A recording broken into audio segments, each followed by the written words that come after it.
प्रिय दर्शकों, एक बार फिर डी के मोटिवेशन यूट्यूब चैनल में आप सभी का स्वागत है। आज का प्रसंग बड़ा ही ज्ञानवर्धक और बड़ा ही मोटिवेशनल है। अगर आप हमारे चैनल पर नए हैं तो चैनल को सब्सक्राइब करें, वीडियो को लाइक करें। तो चलिए शुरू करते हैं। प्राचीन समय की बात है। किसी नगर में एक बड़ा सेठ रहता था। पूरे नगर में उसका घर सबसे आलीशान था। सेठ की पत्नी बड़ी रूपवान थी। पूरे नगर में कोई भी स्त्री सेठ की पत्नी से सुंदर नहीं थी। प्रिय दर्शकों, उस सेठ के घर के पास में वट वृक्ष था जिसमें एक बूढ़ा गिद्ध रहता था। सेठ और सेठ की पत्नी उस गिद्ध का खूब ध्यान रखते। गिद्ध को हर रोज दाना पानी देते और उसे खूब प्यार करते। प्रिय दर्शकों, सेठ के घर में कई पुरुष नौकर चाकर थे और सेठ व्यापार के काम से कई दिनों के लिए नगर से बाहर जाता रहता था। प्रिय दर्शकों, एक दिन गिद्ध सेठ से कहता है कि सेठ जी, आपको अपनी पत्नी को अकेला छोड़कर नहीं जाना चाहिए। तब सेठ कहता है कि गिद्ध, तुम ऐसा क्यों कह रहे हो? प्रिय दर्शकों, तब गिद्ध कहता है कि सेठ जी, यह बात मैं आपको एक कहानी के माध्यम से बताता हूं। आप ऐसे नहीं समझेंगे। मैं आपको एक कहानी सुनाता हूं। प्रिय दर्शकों, तब सेठ कहता है कि ठीक है गिद्ध, तुम कहानी सुनाओ। तब गिद्ध अपनी कहानी प्रारंभ करता है और कहता है कि सेठ जी, आप इस कहानी को ध्यान से सुनिएगा और इन बातों को याद रखिएगा। प्रिय दर्शकों, गिद्ध कहानी शुरू करता है। गिद्ध कहता है, किसी राज्य में महाराज वीर प्रताप राज करते थे। राजा प्रताप कुछ सन की किस्म का राजा था। एक बार राजा भ्रमण करते करते जंगल में चले गए। जंगल में घूमते घूमते उनकी भेंट एक सन्यासी से होती है। वह सन्यासी एक पाखंडी था। राजा प्रताप साधु संतों पर बहुत भरोसा करता था। उस साधु को देखकर राजा के मन में कुछ जिज्ञासा उठी। राजा ने सन्यासी को अपना परिचय दिया और पूछने लगा, हे साधु महाराज, बहुत पहुंचे हुए मालूम पड़ते हैं। मेरी रानी इस समय गर्भवती है। मैं जानना चाहता हूं कि उसकी कोख से पुत्र होगा या पुत्री। सन्यासी ने कहा, राजन, मैं यह तो नहीं जानता कि तुम्हारी रानी की कोख से पुत्र होगा या पुत्री, पर इतना जरूर कह सकता हूं कि अगर तुम्हारी रानी ने किसी पुत्री को जन्म दिया तो तुम्हारा सर्वनाश हो जाएगा। प्रिय दर्शकों, सन्यासी की यह बात सुनकर राजा बड़ा भयभीत हो गया। सोचने लगा कि अगर मेरी रानी ने किसी पुत्री को जन्म दे दिया तो मैं कहीं का नहीं रहूंगा। यही बात सोचकर राजा को बेटी के नाम से नफरत होने लगी। उसने अपनी रानी से आकर के यह बात कही कि है, हे रानी, भूल से भी हमारे घर में पुत्री का जन्म नहीं होना चाहिए। अगर हमारे घर में पुत्री पैदा हुई तो मैं तुम्हें जान से मरवा दूंगा और उस पुत्री को भी मार डालूंगा। गिद्ध आगे कहता है कि सेठ जी, राजा की यह बात सुनकर रानी डर गई। वो जानती थी कि राजा बड़ा ही जिद्दी किस्म का है। अगर पुत्री का जन्म हो गया तो वह उसे मरवा सकता है। अब तो रानी रोज भगवान से प्रार्थना करती थी कि हे परमात्मा, मुझे पुत्री मत देना, वरना राजा उसे जीवित नहीं छोड़ेंगे। प्रिय दर्शकों, भगवान की कृपा से महाराज प्रताप की रानी ने सर्वप्रथम एक पुत्र को जन्म दिया। यह देखकर रानी और राजा बहुत प्रसन्न हुए। राजा तो इसीलिए प्रसन्न हुआ कि पुत्री नहीं हुई, किंतु रानी इसलिए प्रसन्न हुई कि अगर पुत्री होती तो कन्या हत्या का दोष लगता। प्रिय दर्शकों, कुछ समय बाद रानी ने फिर से गर्भ धारण किया। बच्चे का जब जन्म होने का समय आया, उसी दौरान राजा को किसी जरूरी काम से दूसरे राज्य में जाना पड़ गया और उसे लौटने में कई दिन लगने वाले थे। जाते जाते राजा अपनी रानी से कह गया कि यदि तुम्हारे गर्भ से बेटी का जन्म हो तो उसे मरवा देना, मैं बेटी का चेहरा नहीं देखना चाहता। गिद्ध आगे कहता है कि इतना कहकर राजा तो चला गया और उसे अपने नगर लौटने में कई माह का समय लग गया। लेकिन इसी दौरान रानी ने एक पुत्री को जन्म दिया। जिस बात का डर था वही हो गया। बेटी को देखकर रानी घबरा गई। सोचने लगी कि राजा के आदेश के अनुसार बेटी की हत्या करनी पड़ेगी। ये निंदनीय काम मैं कैसे करूंगी? मैं एक मां हूं और मेरे लिए जितना मुझे बेटा प्यारा है उतनी ही बेटी प्यारी है। अब तो बेटी को देख करके रानी एकदम से रोने लगी और कहने लगी, हे भगवान, अब मैं क्या करूं? कन्या हत्या का पाप बहुत बड़ा होता है। पूत कपूत हो सकता है पर माता को माता नहीं हो सकती।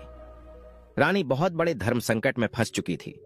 रानी को रोता हुआ देखकर रानी की दाई पूछने लगी, हे रानी, घर में पुत्री हुई है, यह तो बड़े ही सौभाग्य की बात है, पर आप तो बैठी रो रही हो, इसका क्या कारण है?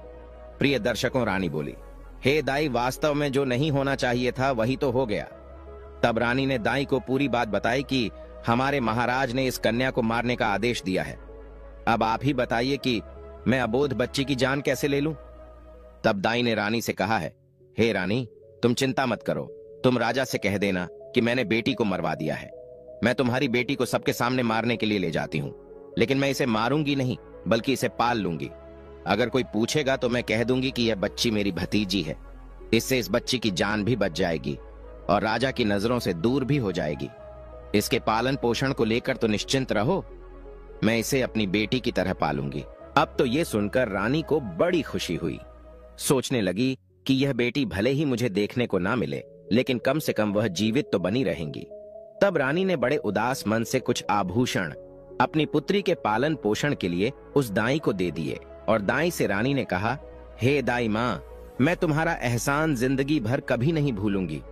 जब तुम्हें धन की जरूरत पड़ेगी तो मैं तुम्हें इससे भी अधिक धन दौलत दूंगी, लेकिन मेरी बेटी का यह सच कभी खुलने मत देना। प्रिय दर्शकों, गिद्ध आगे कहता है कि इतना समझाने के बाद में रानी ने अपनी उस बेटी को दाई के हवाले सौंप दिया और धीरे धीरे करके पूरे राज्य में और महल में यह खबर फैला दी कि दाई ने ले जाकर उस बच्ची को मार दिया और उसे जमीन में दफना दिया। प्रिय दर्शकों, इधर क्या हुआ? उस बेटी को ले जाने के बाद दाई ने उस बेटी का बहुत अच्छे ढंग से पालन पोषण करना शुरू कर दिया। जब कुछ दिनों के बाद राजा प्रताप अपने राजमहल में लौट कर आया तो राजा को भी यही बात बताई गई कि आपके जाने के बाद रानी ने एक बेटी को जन्म दिया था और उस बेटी को आपके आदेश के अनुसार मारने के बाद जमीन में दफन कर दिया। प्रिय दर्शकों, ये सुनकर राजा को बड़ी खुशी हुई। इधर दाई उस बच्ची को अपनी भतीजी बताकर पालने लगी और उस बच्ची को जब भी रानी को देखने की इच्छा होती थी तो दाई उसे लेकर राजमहल में चली आती थी। उस बच्ची को देख करके रानी की ममता उमड़ने लगती। रानी चोरी चुपके उस बच्ची से प्यार कर लिया करती थी। किसी के पूछने पर दाई उसे अपने भाई की लड़की बताती थी। कन्या को देखकर रानी को बड़ा सुकून मिलता था। वो उस दाई को धन, वस्त्र, आभूषण दे दिया करती थी।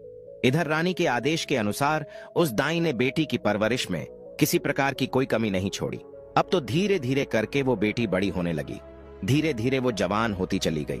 राजमहल में उसका पालन पोषण नहीं हुआ था, एक गरीब दाई के घर में हुआ था, पर फिर भी वो एक सुंदर राजकुमारी की तरह दिखती थी। धीरे धीरे वह सुंदर यौवन से संपन्न हो गई। जब वह जवान हो गई तो दाई ने उसे राजमहल ले जाना बंद कर दिया। वह पूरे दिन दाई के घर में ही रहती थी। प्रिय दर्शकों, आगे गिद्ध कहता है कि एक दिन राजा प्रताप अपने नगर का भ्रमण कर रहा था। जब उसकी सवारी उस दाई के घर के सामने से होकर निकली तो वह कन्या अपने घर की छत पर खड़ी होकर स्नान करने के बाद अपने केशों को सूखा रही थी। रूपवती तो वो थी ही, उस समय तो और भी ज्यादा सुंदर प्रतीत हो रही थी। हाथी पर बैठे राजा प्रताप की अचानक उस कन्या पर नजर चली गई। उस कन्या को देखकर राजा को बिजली जैसा झटका लगा, क्योंकि वह नवयुवती थी। राजा उसकी सुंदरता पर मोहित हो गया। राजा ने उसी समय अपने मंत्री से पूछा कि मंत्री, यह राजकुमारी जैसी दिखने वाली कन्या कौन है?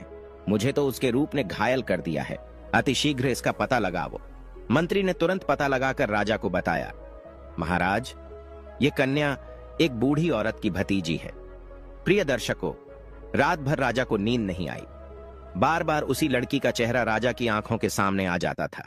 सवेरा होते ही राजा ने मंत्री से कहा, मंत्री, वह लड़की बहुत सुंदर है, उसने मेरी रातों की नींद उड़ा दी।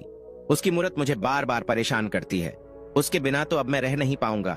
एक काम करो, कुछ लोगों को साथ ले जाकर आप उस बूढ़ी औरत के घर जाइए, साथ मेरे विवाह की बात कीजिए। प्रिय दर्शकों, वो उसी दिन राजा के कहने पर राजा का मंत्री अपने कुछ सैनिकों को साथ लेकर उस लड़की का हाथ मांगने उस बूढ़ी औरत के घर जाता है और सारी बात उस दाई को बताता है कि हमारे राजा साहब आपकी बेटी से विवाह करना चाहते हैं। आपकी पुत्री को राजा साहब अपनी रानी बनाना चाहते हैं। मंत्री के मुख से ऐसे शब्दों को सुनने के बाद में दाई के एकदम से होश उड़ गए। दाई मन में सोचने लगी, हे भगवान, यह कैसा अनर्थ होने जा रहा है। आखिर अब मैं क्या करूं? यह कन्या तो उसी राजा की बेटी है और राजा इस बात को नहीं जानता है। अब उसी समय उस बूढ़ी मां ने साफ इनकार करते हुए कहा, भाई, मैं एक गरीब स्त्री हूं, मेरी भतीजी राजा साहब के लायक नहीं है, इसलिए आप दोबारा इस रिश्ते को लेकर कभी मेरे घर मत आना। मंत्री ने कहा, हे मां, तुम कैसी मूर्ख स्त्री हो, राजा के साथ अपनी बेटी का विवाह करने से इनकार कर रही हो। तुझे तो अपना भाग्य समझना चाहिए कि राजा स्वयं तेरी बेटी से विवाह करने का इच्छुक हैं। मंत्री के बार बार कहने पर भी उस बूढ़ी औरत ने राजा के साथ बेटी का विवाह करने से इनकार कर दिया। हारकर मंत्री वापस चला गया और राजा को सारी बात बताई कि वो बुढ़िया आपके साथ अपनी बेटी का विवाह करने से इनकार कर रही है। प्रिय दर्शकों, गिद्ध आगे कहता है कि सेठ जी, इस बार राजा ने और कुछ लोगों को बुढ़िया के घर पर भेजा और उनके द्वारा हजारों तरह के लालच दिए, उसे डराया धमकाया भी, परंतु वो बूढ़ी औरत इस प्रस्ताव के लिए राजी नहीं हुई। बुढ़िया का हठ देखकर राजा एकदम गुस्से से भर गया। राजा ने उसी समय तुरंत ही हुक्म दे दिया कि उस बूढ़ी औरत को पकड़कर हमारे दरबार में लेकर जल्दी से जल्दी आओ। तब राजा का आदेश पाने के बाद में राजा के सिपाही तुरंत ही दौड़े दौड़े गए और उस बूढ़ी औरत को बंधी बनाकर ले आए।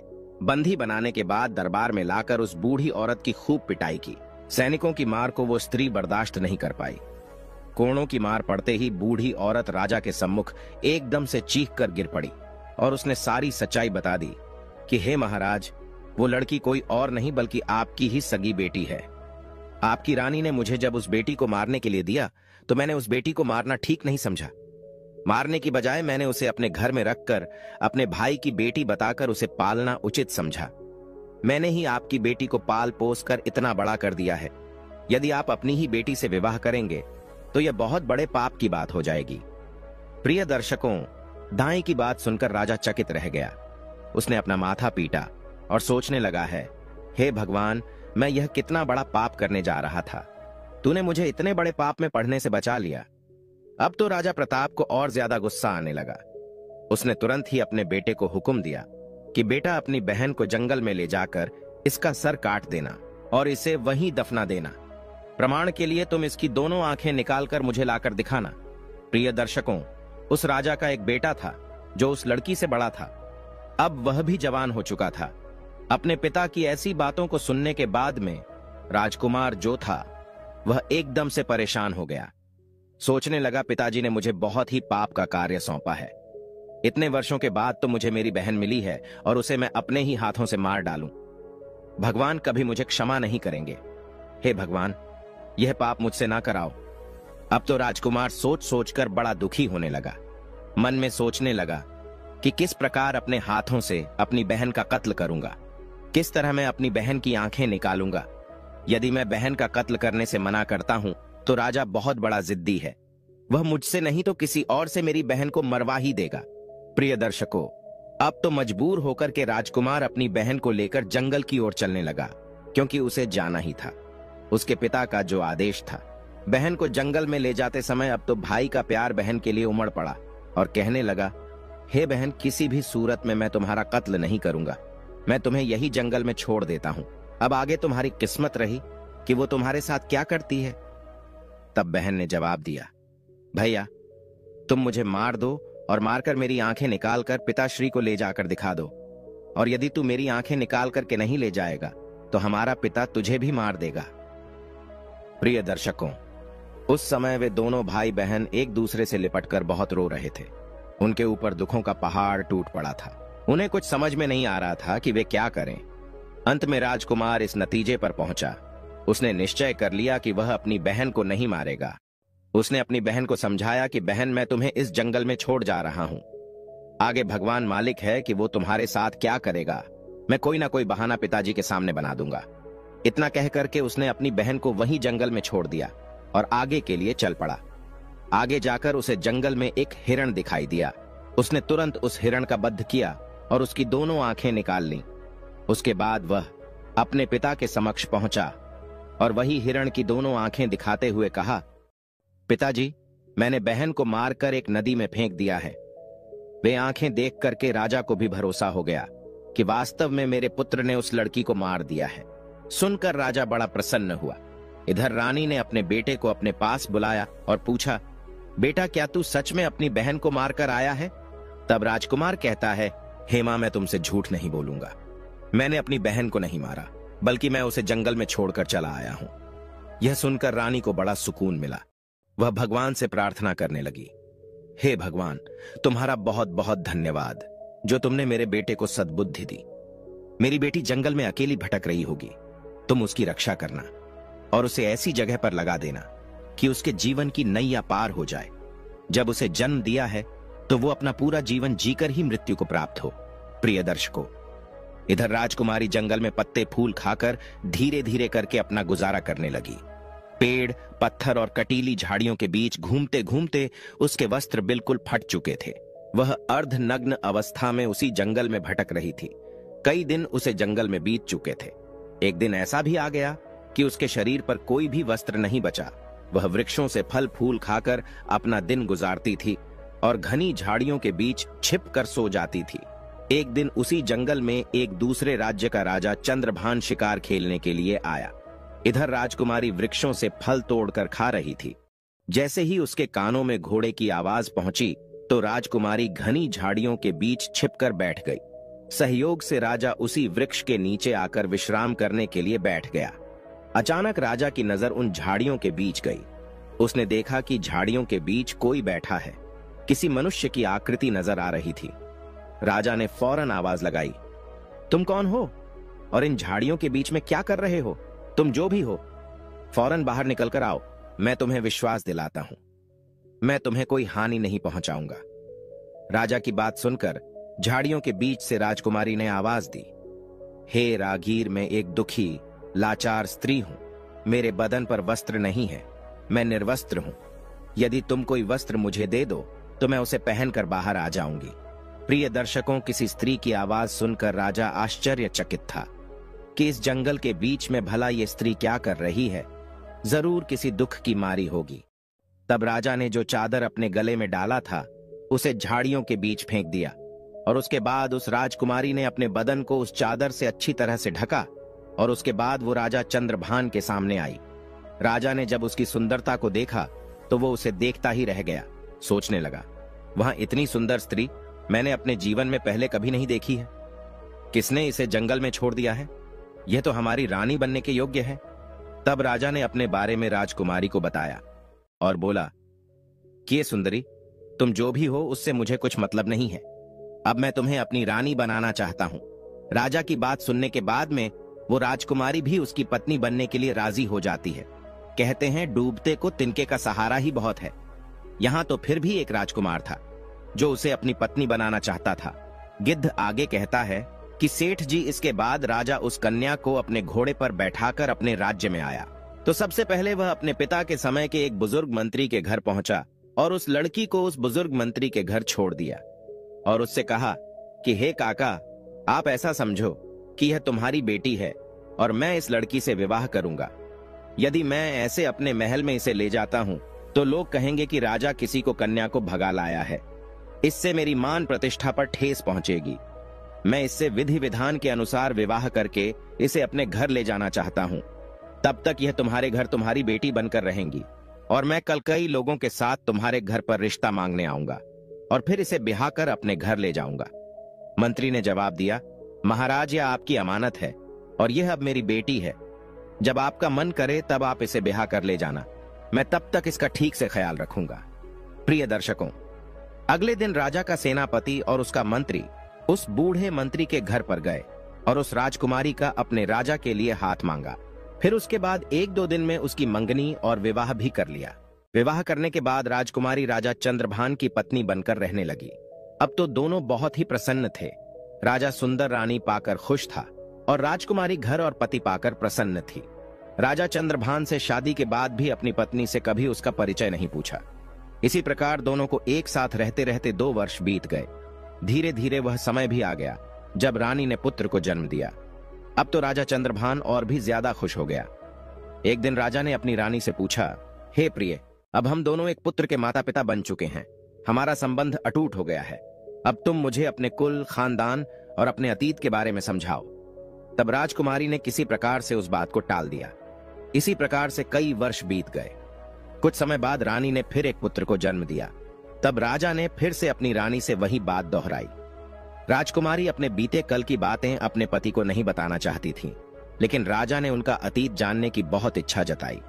रानी भी जानती थी कि राजा साहब उनसे बहुत प्रेम करते हैं।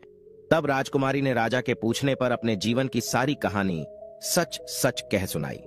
जब राजा ने राजकुमारी के मुख से ऐसी दुख भरी दास्तां सुनी तो उसकी भी आंखों में आंसू आ गए। राजा उसके पिता को धिक्कारने लगा। उसके बाद रानी से बोला कि हे रानी, अगर मैं तुम्हें तुम्हारे पिता से मिलाने ले चलूं तो क्या तुम मेरे साथ चलोगी? प्रिय दर्शकों, उस राजकुमारी ने अपने पिता से मिलने से इनकार कर दिया। राजा ने बहुत आग्रह किया कि तुम्हें एक बार अपने पिता से जरूर मिलना चाहिए। राजा के बार बार निवेदन करने पर रानी अपने पिता से मिलने को तैयार हो गई।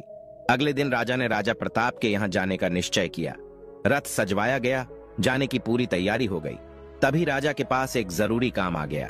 राजा को बहुत जरूरी अपने दूसरे शहर में जाना था, तो राजा ने अपने मंत्री और सेनापति से कह दिया कि तुम सेना की एक टुकड़ी लेकर रानी के साथ चले जाओ, मैं अपना काम निपटाकर वहीं पहुंच जाऊंगा। प्रिय दर्शकों, इस प्रकार राजा चंद्रभान ने अपने मंत्री और सैनिकों के साथ में अपनी रानी और बच्चों को राजा प्रताप के राज्य को रवाना कर दिया। रानी को भली भांति समझा दिया कि अपने पिता के यहां जाकर तुम घबराना मत, मैं तुम्हारे पहुंचने से पहले तुम्हारे माता पिता के यहां पहुंच जाऊंगा। प्रिय दर्शकों, इधर राजा चंद्रभान का मंत्री और सेनापति कुछ सेना को साथ लेकर राजकुमारी के साथ राजा प्रताप के राज्य की तरफ चल पड़े। राजा चंद्रभान के राज्य से राजा प्रताप का राज्य काफी दूर था, इसलिए चलते चलते रास्ते में ही उन्हें शाम हो गई। एक जगह पर उन्होंने अपने डेरा तंबू जमा दिए। रात भर वहीं रुकने का निश्चय किया। प्रिय दर्शकों, जहां पर राजकुमारी का डेरा लगाया गया था, उसी जगह पर मंत्री ने भी अपना डेरा लगा दिया। ठीक उसके बराबर में मंत्री का डेरा देख करके राजकुमारी ने जवाब दिया, हे मंत्री, क्या तुम जानते हो कि मैं एक राजा की बेटी हूं और एक राजा की पत्नी भी? तुम मेरे बराबर में यह डेरा क्यों लगवा रहे हो? तुम अपना डेरा ले जाकर कहीं दूसरी जगह लगाओ। तब मंत्री ने जवाब दिया, हे रानी साहिबा, महाराज ने हमें आपकी देखरेख के लिए भेजा है। यदि आपको और आपके बच्चों को कुछ हुआ तो हम राजा को क्या जवाब देंगे? प्रिय दर्शकों, इधर राजकुमारी के बार बार मना करने पर मंत्री बिल्कुल नहीं माना। फिर क्या हुआ? इधर शाम को सबने खाना खाया। रात्रि का समय हो गया। सभी लोग पैदल यात्रा चलकर आए थे। थके हारे होने के कारण वे सब जल्दी ही सो गए। रात्रि के दूसरे पहर में मंत्री जो था, राजकुमारी के डेरे में घुस आया। जैसे ही मंत्री राजकुमारी के डेरे में घुसा तो तुरंत ही एकदम से राजकुमारी उठकर बैठ गई। वो मंत्री की बुरी मंशा को भांप गई थी। अब तो राजकुमारी को अंदाजा हो गया था कि मंत्री के मन में किसी न किसी प्रकार का जरूर खोट है। जैसे ही मंत्री को राजकुमारी ने अपने डेरे में देखा तो एकदम से ललकार कर बोली, खबरदार, जो मुझे छुआ तो मेरे डेरे से तुरंत बाहर निकल जाओ। रानी ने मंत्री को बार बार डेरे से बाहर जाने के लिए कहा, लेकिन मंत्री ने कोई बात नहीं मानी। मंत्री धीरे धीरे करके आगे बढ़ता ही चला गया। तब राजकुमारी ने जवाब दिया, हे दुष्ट मंत्री, क्या तुम्हें अंदाजा है कि तुम यह क्या करने जा रहे हो? भलाई चाहते हो तो अभी डेरे से बाहर निकल जा। प्रिय दर्शकों, उस राजकुमारी की बात मंत्री ने अनसुनी कर दी।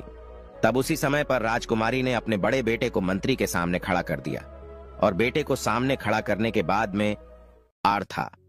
उस समय उसे कुछ दिखाई नहीं दे रहा था। उसके दिल और दिमाग में रानी का सुंदर चेहरा बसा हुआ था। मंत्री एकदम आगे बढ़ा और तलवार निकालने के बाद राजकुमारी के बड़े बेटे का सिर धड़ से अलग कर दिया। बेटे का सिर कटने के बाद में राजकुमारी तुरंत ही समझ गई कि यह दुष्ट मंत्री अब नहीं मानेगा। तो अपनी लाज बचाने के लिए रानी ने कुछ नरम रुख अपनाते हुए कहा, तुम थोड़ी देर ठहरो, मैं अभी आती हूं। उसके बाद में जो तुम्हारे मन में हो वह तुम कर लेना। इतना कहने के बाद में रानी उस डेरे से बाहर निकल गई और वहां से भागकर जंगल में चली गई। सुबह होने तक रानी झाड़ियों में छुपी रही और जब वह सुबह होने पर लौटकर अपने डेरे में आई तो उसने क्या देखा कि उसके बेटे का सिर कटा हुआ पड़ा है। अपने बेटे की लाश देखने के बाद में अब तो रानी की हालत और भी ज्यादा खराब हो गई, लेकिन वो कर भी क्या सकती थी? उस शैतान के सामने वो बेबस थी। बेटे की मृत्यु का गम अपने मन में छुपाए वह उनके साथ आगे को चल पड़ी। चलते चलते जब वह शाम के होने पर एक जगह पर और रुकी, अब तो दूसरी रात के लिए अगला डेरा डाला गया। तो राजकुमारी के डेरे के पास में सेनापति ने अपना डेरा लगाया। तब राजकुमारी ने उस सेनापति को बुलाकर कहा कि तुम अपने डेरे को यहां से दूर हटा करके लगवाओ। तब सेनापति ने जवाब दिया, हे राजकुमारी, मेरी जिम्मेदारी है कि मैं आपकी सुरक्षा करूं। राजकुमारी के बार बार मना करने पर भी उस सेनापति ने अपने डेरे को वहां से दूर नहीं लगाया। प्रिय दर्शकों, अब तो राजकुमारी को सब समझ में आ चुका था। इस चिंता को लेकर राजकुमारी पूरी रात सोई नहीं। जैसे ही आधी रात होती है तब उसी समय पर सेनापति के दिमाग में वासना का शैतान घुस जाता है। वह राजकुमारी के डेरे में रात्रि के समय में प्रवेश कर गया तो राजकुमारी ने उस सेनापति को भी ललकार कर कहा कि हे सेनापति, क्या तुम जानते नहीं कि मैं कौन हूं? तुम्हें पता होना चाहिए, मैं एक राजा की पत्नी हूं, राजा की बेटी भी हूं। यह सब जानते हुए भी तुम मेरे डेरे में घूसे चले आ रहे हो। तुम तुरंत ही मेरे डेरे से बाहर निकल जाओ। प्रिय दर्शकों, वो दुष्ट सेनापति कहां मानने वाला था। उसके हृदय में तो काम वासना उत्पन्न हो गई थी। वह तो काम वासना के चक्कर में अंधा हो चुका था। इसीलिए राजकुमारी के बार बार निवेदन करने पर भी उस सेनापति ने राजकुमारी की एक नहीं मानी।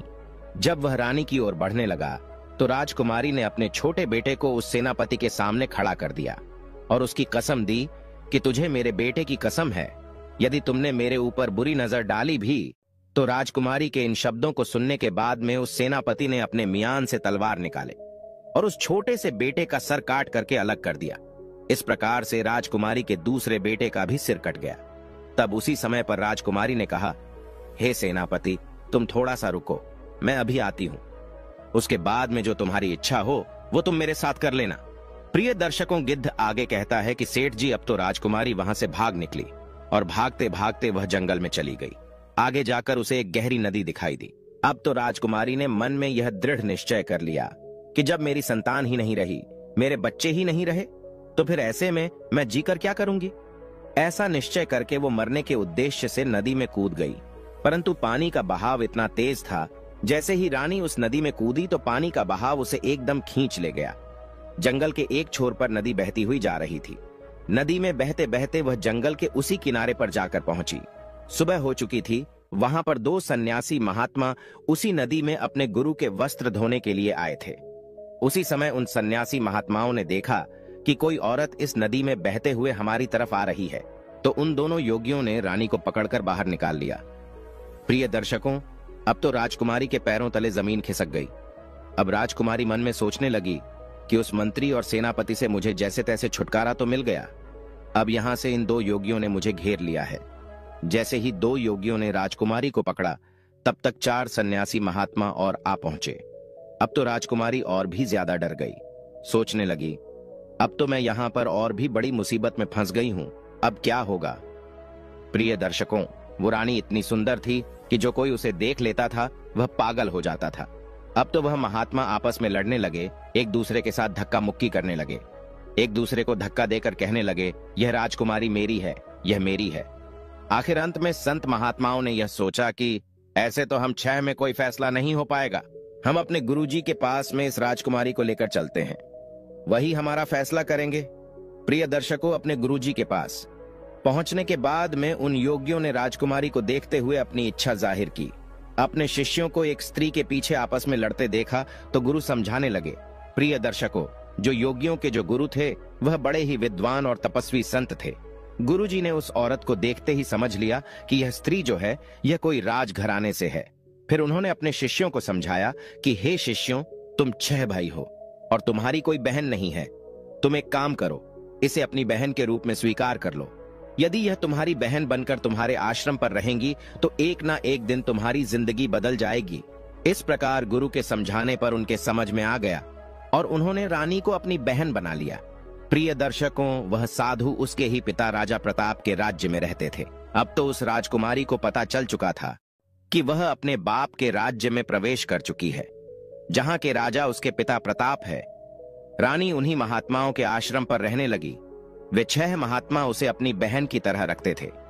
प्रिय दर्शकों, गिद्ध आगे कहता है कि हे सेठ जी, उधर राजा चंद्रभान अपने मंत्री और सेनापति और सेना से आकर मिला तो उसने अपनी पत्नी और बच्चों को वहां पर नहीं देखा। आकर के राजा ने सेनापति और मंत्री से अपनी पत्नी और बच्चों के बारे में पूछा तो मंत्री और सेनापति एक साथ एक स्वर में मिलकर बोलने लगे, हे महाराज, मुझे क्षमा करना, आपकी रानी रानी नहीं थी, वो तो एक डायन थी। अब आपके दोनों पुत्रों को मारने के बाद में वह रानी यहां से भाग गई। उन्होंने इस प्रकार से कहा कि राजा चंद्रभान को विश्वास हो गया। सोचा कि अगर कोई झूठ बोलेगा तो एक बोलेगा, दूसरा क्यों बोलेगा। तो राजा चंद्रभान ने हुक्म दिया कि अब तो हम उसके पिता राजा प्रताप के पास जरूर जाएंगे। अति शीघ्र सब लोग राजा प्रताप के पास चलिए। उधर तो राजा चंद्रभान अपने सेनापति और मंत्री के साथ अपनी पत्नी के पिता के पास जाता है। इधर राजकुमारी ने अपने 6 भाइयों से कहा, जो उस समय योगी के रूप में थे, कि हे भाइयों, तुम सभी राजा के पास में जाओ और राजा से कहना कि हमारी बहन आपके दरबार में किस्सा सुनाना चाहती है। यदि राजा साहब किस्सा सुनना चाहो तो हम उन्हें दरबार में बुलाकर लाए। क्योंकि इधर राजकुमारी को पता था कि हमारे पिता को किस्सा सुनना बहुत अच्छा लगता है। अब तो 6 योगी भिक्षा के बहाने राजा तेज प्रताप के दरबार में पहुंच गए। उन्होंने राजकुमारी के द्वारा ही बात राजा के सम्मुख जाकर के रखी। योगियों की बात सुनने के बाद राजा ने तुरंत ही उन्हें इजाजत दे दी। प्रिय दर्शकों, अब तो किस्सा सुनाने के लिए अगले दिन योगी अपनी बहन को लेकर राज दरबार में पधारे। उस समय राजकुमारी जोगियों के भेष में थी, इसलिए कोई पहचान नहीं पाया। जब उसने राज दरबार में किस्सा सुनाया तो सब लोग बड़े ध्यान से सुनने लगे। राजा को उस लड़की का किस्सा बहुत पसंद आया। अब तो राजा ने बहुत सारा इनाम दिया। सभी योगी बोले, महाराज, जब भी आपकी किस्सा सुनने की इच्छा होगी तो हम अपनी बहन को ले आया करेंगे। अब तो वह रोज अपने भाइयों के साथ राजा के दरबार में किस्सा सुनाने आया करती थी। इस प्रकार वह राजकुमारी रोज राजा को कहानी सुनाने के बाद में इनाम पाती तथा अपने योगी भाइयों के साथ वापस लौट जाती थी। अब तो धीरे धीरे उन सन्यासियों के दिन ही बदल गए। पहले वह योगी नगर नगर जाकर भिक्षा मांगते थे, अब तो उन्हें राजा से ही इतना धन प्राप्त हो जाता है कि कहीं मांगने की जरूरत नहीं पड़ती थी। प्रिय दर्शकों, अगली रात को राजकुमारी राजा को किस्सा सुनाने के लिए उनके राज दरबार में आई तो उसने अपने पति, मंत्री और सेनापति को वहीं बैठे हुए देखा। तब राजकुमारी ने सोचा, आज तो यह सभी यहाँ पर उपस्थित है तो किस्सा सुनाने में बहुत ज्यादा आनंद आएगा। तब राजकुमारी पर्दे की आड़ में अपनी जगह पर आकर बैठ गई और अपने पिता से कहने लगी, हे राजा साहब, आज मैं आपके लिए एक बहुत ही दर्द भरी कहानी और किस्सा लेकर आई हूँ। यदि कहानी को प्रारंभ करने से पहले किसी को कोई जरूरी काम है तो अभी दरबार से उठकर जा सकता है। किस्सा सुनाने के दौरान यदि कोई व्यक्ति बीच में से जाएगा तो मैं उसी समय अपना किस्सा सुनाना बंद कर दूंगी। तब राजा ने जवाब दिया, बेटी तुम सुनाओ, तुम जैसा कहोगी हम वैसा ही करेंगे। किस्से के बीच में से कोई दरबार में से उठकर नहीं जाएगा। प्रिय दर्शकों, अब तो राजा और दरबार के सभी दरबारी किस्सा सुनने के लिए बैठ गए। उनमें उसका पति और वह विश्वासघाती मंत्री और सेनापति भी था। अब तो राजकुमारी ने राजा के दरबार में अपना किस्सा शुरू कर दिया। कहने लगी, हे सभा के लोगों, इस किस्से को ध्यान से सुनना। राजकुमारी सुनाने लगी कि किसी देश में एक राजा रहता था जो बड़ा ही जालिम राजा था। उस राजा को अपनी पुत्री से बहुत ज्यादा नफरत थी। जब एक दिन उसके यहाँ एक बेटी ने जन्म लिया तो उसने अपनी बेटी को अपने बेटे के हाथ जंगल में मरवाने के लिए भेज दिया। राजा ने अपने बेटे को हुक्म दिया था कि उस बेटी को मारने के बाद उसकी आंखें निकाल लाना और वह आंखें निकाल कर मुझे लाकर दिखाना। अब तो राजा प्रताप उसकी कहानी को सुनने के बाद में सोचने लगे, ये तो मेरा ही किस्सा है। खुश होकर के राजा प्रताप ने उन योगियों के पास में अपनी मोतियों की माला फेंकते हुए कहा, इस किस्से को अंत तक जरूर सुनाया जाए। प्रिय दर्शकों, अब तो राजा की आंखों में पानी भर आया, क्योंकि राजा प्रताप को अब तो अपनी करनी पर बहुत पश्चाताप होता था। फिर राजकुमारी आगे बताने लगी, हे महाराज, जब उसका भाई उसे मारने के लिए जंगल में ले गया तो उसके भाई ने उस राजकुमारी को, उस बहन को नहीं मारा और जंगल में अपनी बहन को छोड़कर वापस राजभवन के लिए लौट गया। अब यह जान करके राजा थोड़ा प्रसन्न हुआ। राजा मन में सोचने लगा, शायद हो सकता है आज भी मेरी बेटी जिंदा हो। इधर वही राजकुमारी अपने किस्से को सुनाती हुई आगे बोली, जब उसका भाई उस लड़की को जंगल में छोड़ आया तब वो बेचारी भूखी प्यासी इधर उधर भटकने लगी। भूख लगने पर वृक्षों के पत्ते और फल फूल खा लिया करती थी। इसी तरह से वह अपने आप को जीवित रखती थी। इस प्रकार से जंगल में रहते रहते उस बेटी के तन पर एक भी वस्त्र साबूत नहीं बचा तो कहीं से एक दिन घूमता हुआ घोड़े पर सवार एक आदमी आया। वह आदमी किसी देश का राजा था। उसकी नजर जब उस लड़की पर पड़ी तो वह लड़की निर्वस्त्र थी। उस राजा ने लड़की को अपना बदन ढकने के लिए अपनी चादर दे दी और वहां से उसे अपने नगर बुला ले गया और बिना कुछ जाने राजा ने उस लड़की से विवाह कर लिया। प्रिय दर्शकों, रानी ऐसा किस्सा सुना रही थी। किस्से के बीच में अपनी कहानी को सुनकर राजा चंद्रभान समझ गया कि यह तो उसका ही किस्सा है। उसने भी खुश होकर के एक मोतियों की माला जोगियों के पास फेंक दी और बोला, यह किस्सा जारी रखा जाए और यह किस्सा अंत तक होना चाहिए। तब आगे राजकुमारी कहने लगी, अब तो वह लड़की किसी राजा की रानी बन चुकी थी। राजा की रानी बनने के बाद में उस लड़की की कोख से 2 बेटों ने जन्म लिया। एक दिन उसके पति ने अपनी पत्नी से उसके जीवन की पूरी घटना पूछी कि तुम कौन हो और उस जंगल में निर्वस्त्र क्यों भटक रही थी। तब उस लड़की ने अपने बाप की करतूतें अपने पति को बताई। यह सुनकर उसका पति बड़ा दुखी हुआ। उसका पति दिल का बहुत अच्छा इंसान था। यह जानकर कि उसकी पत्नी का एक राजा पिता भी है, तो उसे उसके पिता से मिलाने के लिए उस राजा ने अगले दिन तैयारी की।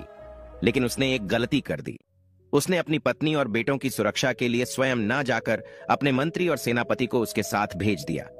और यह उसकी सबसे बड़ी भूल थी, क्योंकि कहते हैं चाहे कोई कितना ही सगा क्यों ना हो, अपनी जवान स्त्री, जवान बहन, जवान बेटी को किसी दूसरे पर भरोसा करके उसके साथ भेजना नहीं चाहिए और ना ही उसके पास छोड़ना चाहिए, चाहे वह कितना ही वफादार और विश्वास पात्र हो। मगर जब वासना दिमाग पर हावी होती है तो सारे वफादारी, सारा विश्वास धरा रह जाता है। और स्त्री तो वैसे भी पुरुष के लिए आकर्षण का केंद्र होती है। तब उस लड़की ने अपने बाप की करतूतें अपने पति को बताई। यह सुनकर उसका पति बड़ा दुखी हुआ। उसका पति दिल का बहुत अच्छा इंसान था। यह जानकर कि उसकी पत्नी का एक राजा पिता भी है, तो उसे उसके पिता से मिलाने के लिए उस राजा ने अगले दिन तैयारी की। लेकिन उसने एक गलती कर दी। उसने अपनी पत्नी और बेटों की सुरक्षा के लिए स्वयं ना जाकर अपने मंत्री और सेनापति को उसके साथ भेज दिया।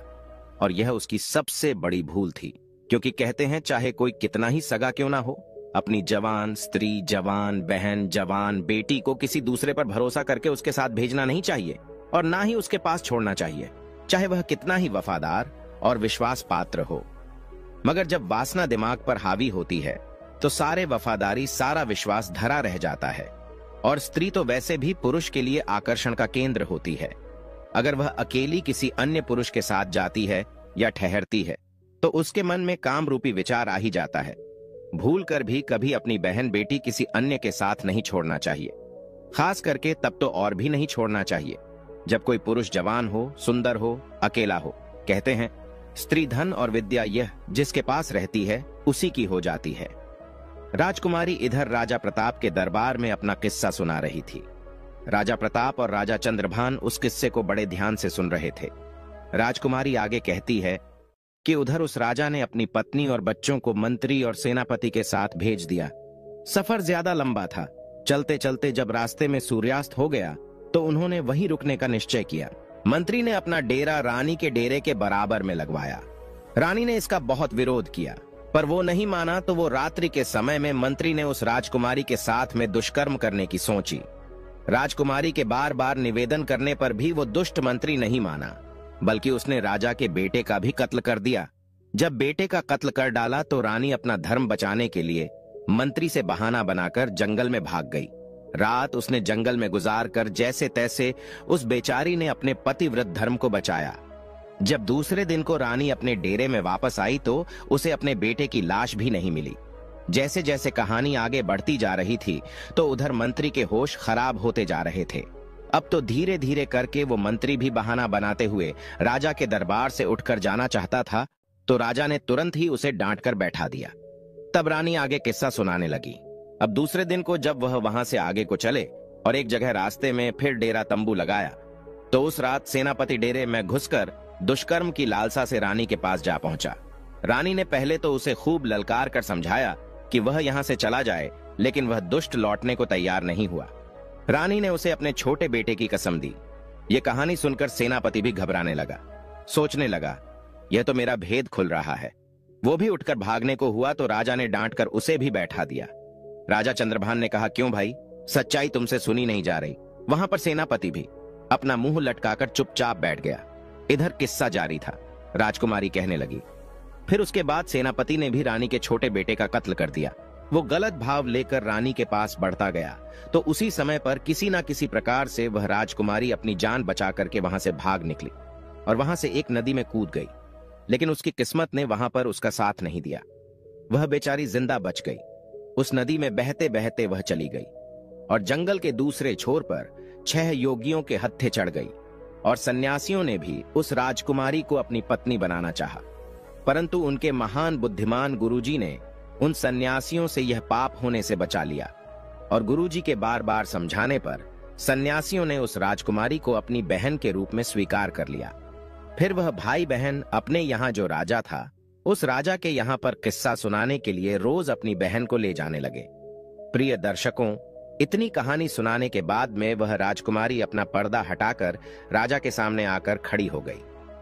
अपनी कन्या को देखकर राजा प्रताप भी पहचान गए और उधर अपनी पत्नी को देखकर राजा चंद्रभान की आंखें भर आईं। पत्नी को सामने देखकर राजा चंद्रभान बहुत प्रसन्न हुआ।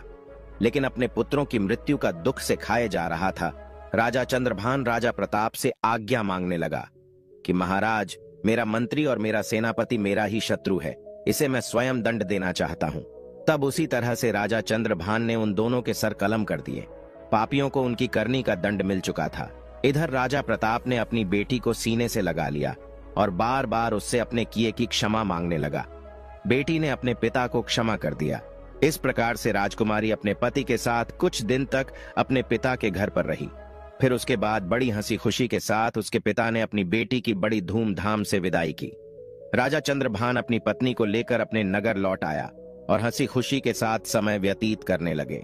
कुछ ही समय में रानी ने 2 बेटों को और जन्म दिया। अब तो उनकी खोई हुई खुशी सारी वापस आ चुकी थी। प्रिय दर्शकों, भगवान अगर किसी के पक्ष में होता है तो कोई भी उसका बाल बांका नहीं कर सकता। चाहे कोई कितना ही प्रयास कर ले, कोई उसे मार नहीं सकता।